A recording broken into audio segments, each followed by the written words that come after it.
สวยพี่น้องแม่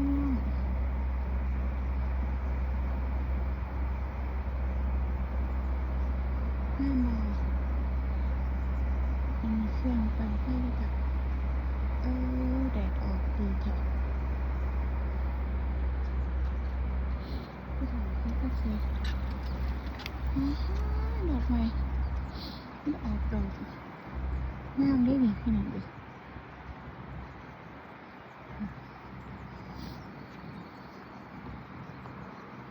มันเนี่ยมันเป็นวันอยู่ที่เต่าก็จะเลยโว้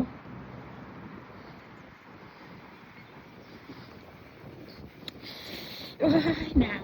โอเคป่ะมันบ่หนาวแม่มันนี่ก็ใส่เสื้อมาตัวเดียวโอ้ย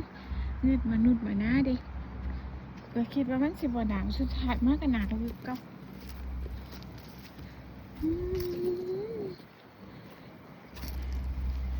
นี่ดอกไม้งามคักพี่น้องสวยงามงามงามเด็กพี่น้องเอ้ยงามบ่บานเพิ่นดอกไม้บ่อึดบ่อยากน้ำ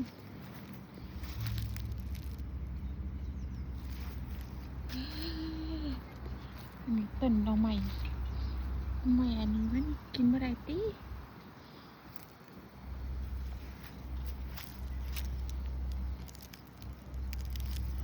ไทย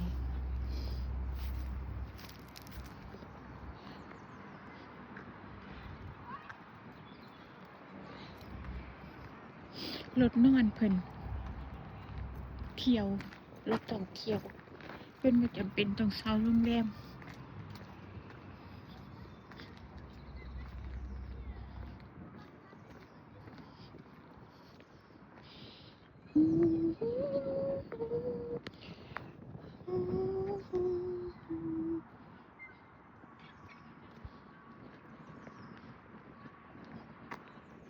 รถไฟจะมาแล้ว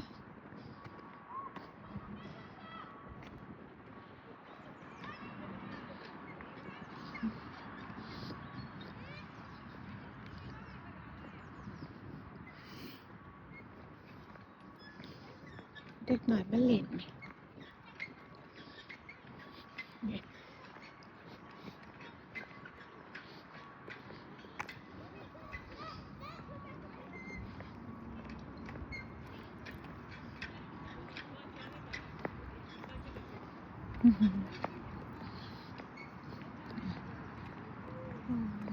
ลูก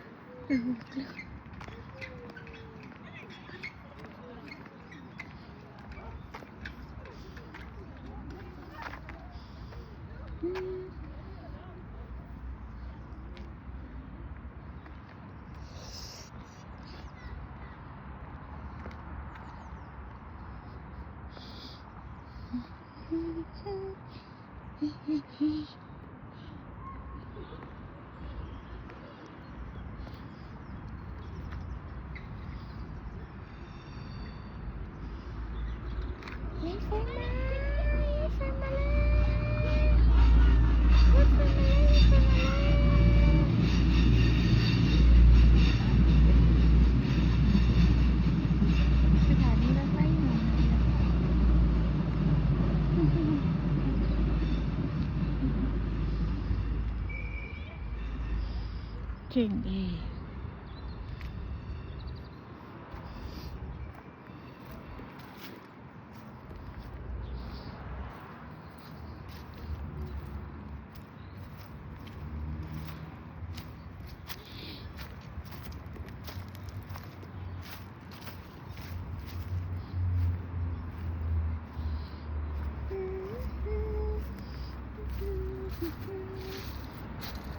ดอกมันค่ะพี่น้อง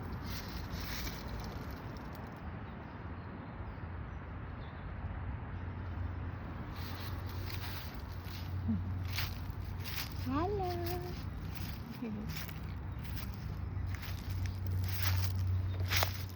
อยากว่าท้ายจริงป้าหลายค่ะหลายเนี่ยมันกินได้อยู่พี่น้องพักนอกเหรอเจ้าว่าพักยังนี่เจ้าว่าพักนอกหรือพักยัง ถ้ากินได้หรือกินบ่ได้ด้วยมันออกดอกนี่เอาดอกเต็มเลยคอนโดนี่แพงได้ค่ะหลังนึงตกประมาณ4-5 แสน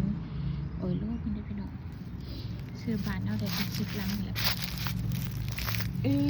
ยผักหลอกนี่เนี่ยเลยนี่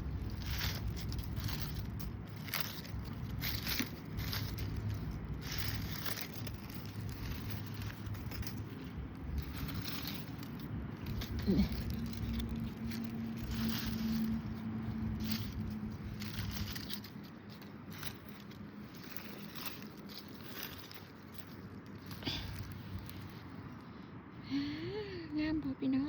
งคุณเต็มไปเว้ยไม่แต่อันงามๆพี่น้องเด้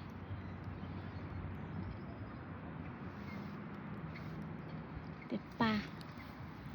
ไม่แต่อันนั้นอันนี้กับมันไม่ดอกค่ะนี่ใช่ละ